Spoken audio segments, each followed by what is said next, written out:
प्रभु,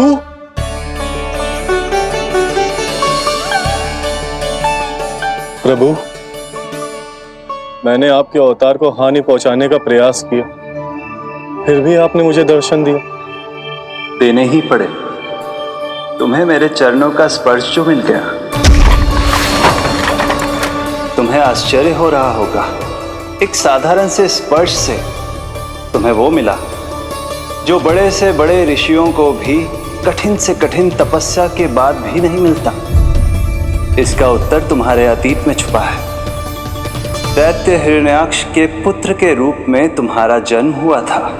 शीघ्र ही तुम बहुत अधिक विशाल और असीम बलशाली हो गए थे, पर तुम अपनी शक्ति का प्रयोग अनुचित ढंग से करते थे। एक दिन तुमने महर्षि लोमस के आश्रम में बहुत ही उत्पात मचाया, हरे भरे वृक्षों को नष्ट कर दिया।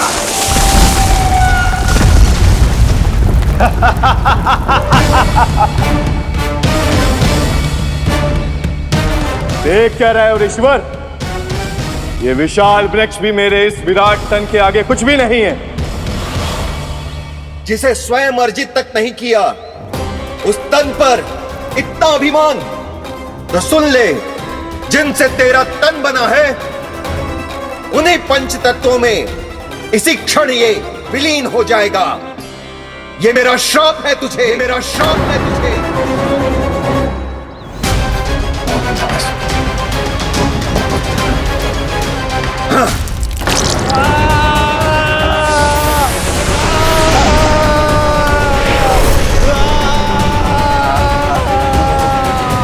पर तभी तुम्हें अपनी भूल का आभास हुआ और ऋषि लोमस से तुमने क्षमा याचना की। क्षमा करे ऋषिवर, क्षमा करे। मैं मूर्ख, अभिमानी हूँ, अज्ञानी हूँ, परंतु आप तो दया के सागर है। कृपा करे ऋषिवर, कृपा करे। बिना तन के मैं कैसे जीवित रह पाऊंगा? तुम जीवित भी रहोगे और अपने दैनिक कार्यों का संचालन भी कर पाओगे, किंतु सजीव प्राणियों या निर्जीव वस्तुओं की सहायता से। ऐसा जीवन तो मृत्यु के समान है ऋषिवर।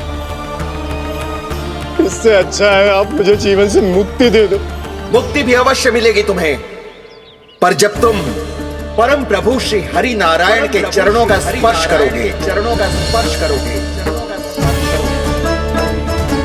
और यही नहीं शक्तासुर, कल जब तुम मुझे खोज नहीं पा रहे थे, तब भी तुमने हार नहीं मानी। 7 प्रहर तक 7 बार मेरी और मेरे गोकुल की परिक्रमा की। इस क्रम में तुमने अनजाने में ही अपना पश्चाताप पूरा किया और पुण्य अर्जित कर लिया। इसलिए मैं तुम्हें मोक्ष प्रदान करता हूं। इसलिए मैं तुम्हें मोक्ष प्रदान करता हूं।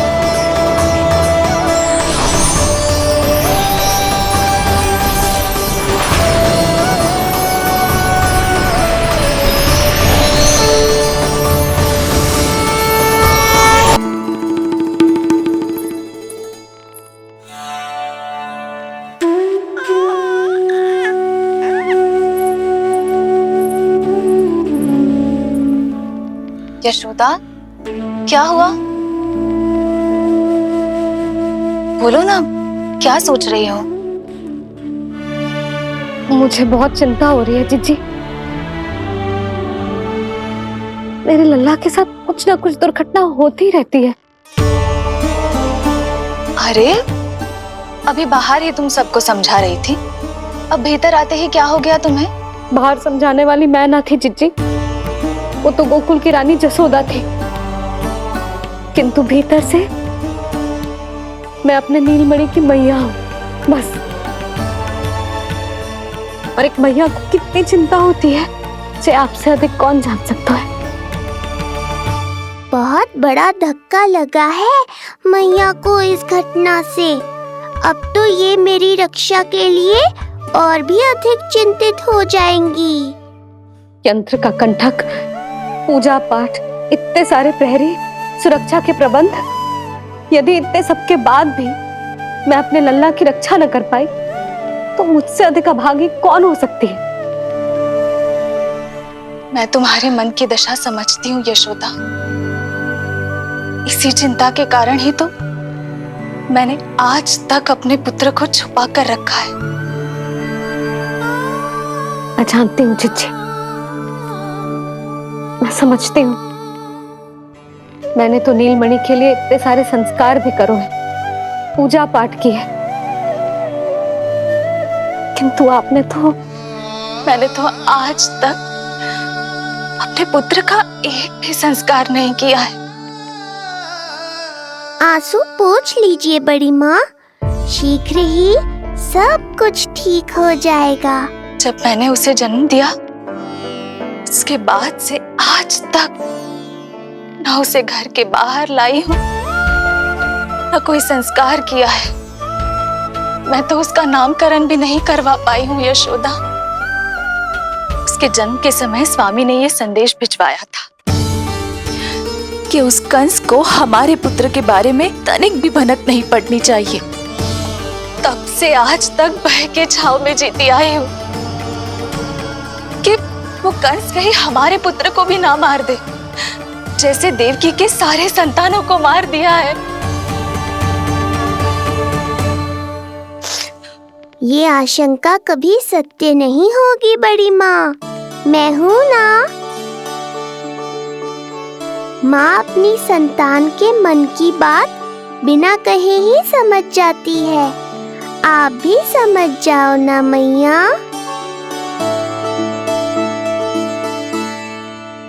जिज्जी, हमें रोना ना चाहिए। हमें देख के लल्ला भी रो रहा है। मैया, आपकी सहायता की आवश्यकता है मुझे ऐसे क्यों लग रहा है जैसे लल्ला मुझसे कुछ कहना चाह रहा है। दाऊ को हम सबसे दूर कब तक रखेंगे बड़ी माँ? ये सोच रहा होगा कि अब तक आपने इसके दाऊ को छुपा के क्यों रखो है। मैं उनसे मिलना चाहता हूँ मैया। जिज्जी, कितना मन करता होगा ना इसका अपने दाऊ से मिलने का। और आपके लल्ला का भी तो मन करता होगा ना कि अपने छोटे भाई को मिले। कितनी बातें करते हैं हम दोनों की इनके सामने। हाँ यशोदा, मैं भी अपने पुत्र को नीलमणि के बारे में सब कुछ बताती हूँ। तो बस फिर हमें साथ साथ रखिए ना। मेरा आधा हिस्सा है वो, उनके बिना मैं अधूरा हूँ मैया। ये दोनों भाई एक दूसरे के बिना अधूरे हैं जिज्जी। हमें इन दोनों को साथ ही रखना चाहिए। आप ही सोचो, यदि नीलमणि की रक्षा होगी तो आपका लल्ला भी तो सुरक्षित रहेगा। तुम सच कह रही हो यशोदा। हमें इन दोनों को मिलाना चाहिए और साथ में ही रखना चाहिए, सुरक्षित। तब तो शीघ्र ही पंडित जी को बुलाकर हमें शुभ मुहूर्त निकलवाना चाहिए। शुभ मुहूर्त? हाँ, शुभ मुहूर्त। दोनों भाइयों के मिलन के साथ साथ उनका नामकरण संस्कार भी करवा देते। अब अपने दाऊ से मिलूंगा मैं।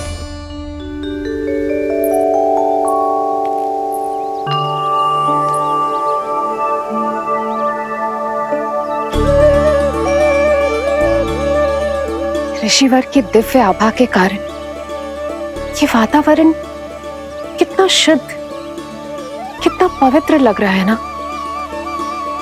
हाँ देवकी, इनका तेज ही ऐसा है कि इनके निकट केवल पवित्रता ही वास कर पाती है।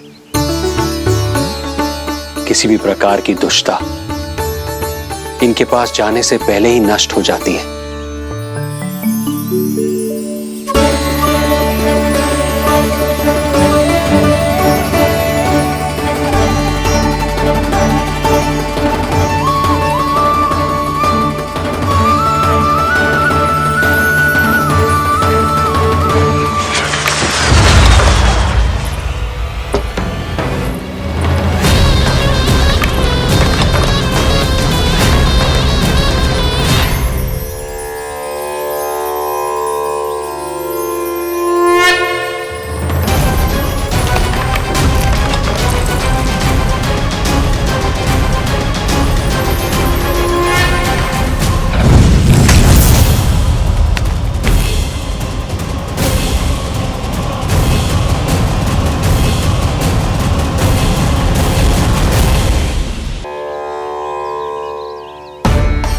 इनका तेज ही ऐसा है कि इनके निकट केवल पवित्रता ही वास कर पाती है। किसी भी प्रकार की दुष्टता इनके पास जाने से पहले ही नष्ट हो जाती है। यदि महर्षि की इच्छा के बिना मैंने भीतर प्रवेश किया तो कहीं ये मुझे श्राप ना दे दे। नहीं नहीं, इससे तो अच्छा है कि मैं यहीं आश्रम के बाहर रुकूं और यहीं से इन दोनों पर दृष्टि रखूं।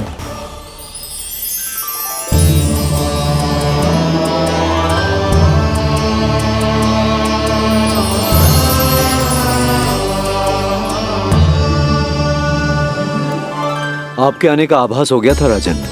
गुरुदेव, जो संतानें हमने खो दी है उनका श्राद्ध करवाने की विनती लेकर हम आपके पास आए हैं। आपका आना व्यर्थ नहीं जाएगा राजन, परंतु मुझे आभास हो रहा है श्राद्ध कर्म इस भेंट का एकमात्र कारण नहीं है।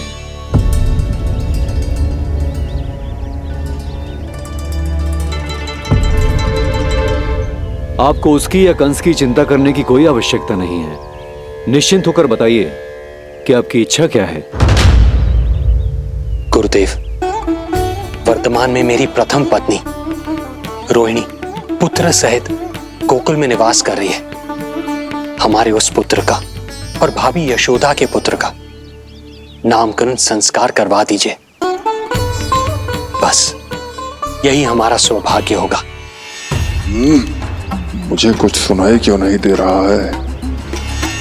देवी रोहिणी से उत्पन्न आपका पुत्र यादव कुल का राजकुमार है और यादवों का गुरु होने के नाते उसका संस्कार कराना हमारा कर्तव्य है।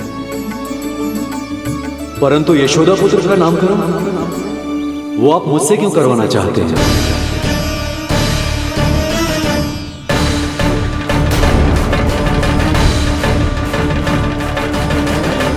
गुरुदेव, सत्य ये है कि रुक क्यों गई रानी देवकी? आपके मन में जो कुछ है कहिए। ये कैसी दुविधा में फंस गया मैं। यदि मैंने गुरुदेव को यशोदा पुत्र का सत्य बताया तो कंस को भी पता चल जाएगा, और यदि नहीं बताया तो कहीं ऐसा ना हो कि ऋषिवर ही बुरा मान जाए। लगता है आप दोनों की दुविधा मेरे अनुमान से भी बहुत बड़ी है। अपनी या अपने पुत्र की कुंडली लाए हैं राजन? जी गुरुदेव, अपनी कुंडली है मेरे पास। देवकी,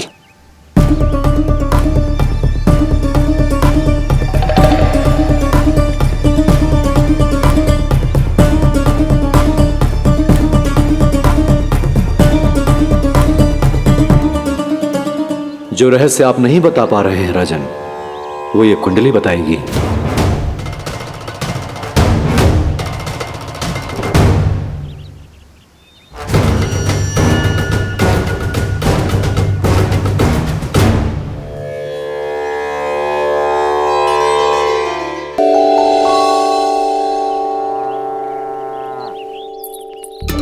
लल्ला, बता कैसी है जगदा? मैया को हो क्या गया है आज? देख, सही सही बताइयो।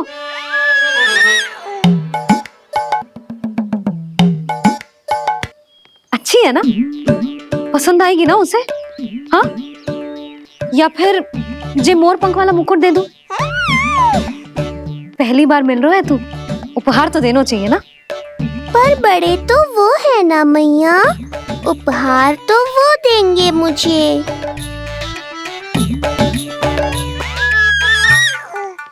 ना ना, मोर पंख वाला मुकुट तो मेरे लल्ला का है ना, मुझे ना दे सकते। तेरे जैसा कोई कंठक या चांदी वाला कड़ा दे दूं? हाँ? इस मिलन के लिए मुझसे अधिक उतावली तो मैया है।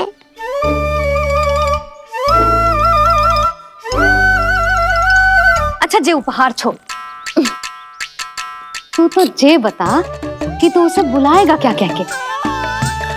अन्य सभी के जैसे बड़े भैया या गांव वालों के जैसे दद्दा बुलाएगो, या फिर बड़े नगरों में जैसे बुलाते हैं ज्येष्ठ भ्राता बुलाएगो, या फिर प्रेम से बुलाएगो दाऊ? दाऊ बुलाएगो ना?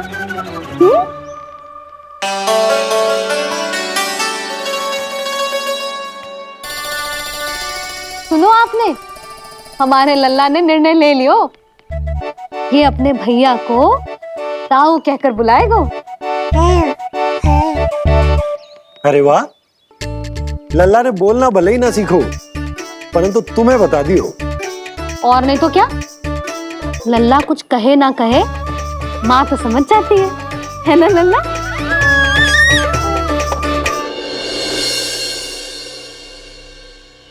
और इसने दाऊ वाली बात पे हाँ भी की है। हाँ हाँ तो सदानंद जी ने भी कर दी है। लो, मैं तो भूल ही गई। क्या कही पंडित जी ने? बता तो ना यशोदा, बाहर से आया हूँ, हाथ पैर तो धो लूं। हाँ, ले लो। अब बताओ, कब का मुहूर्त निकालो है? तनिक हाथ मुंह पूछ लूं। अब बताओ क्या कही उन्होंने? यशोदा थक गए हो, तनिक सांस तो लेने दो। बाहर से आया हूँ, जल ना पूछोगी?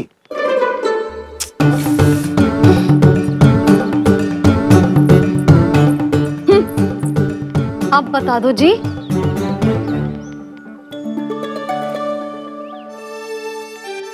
बाबा अब बता भी दो, नहीं तो खेल खेल में खेल हो जाएगा।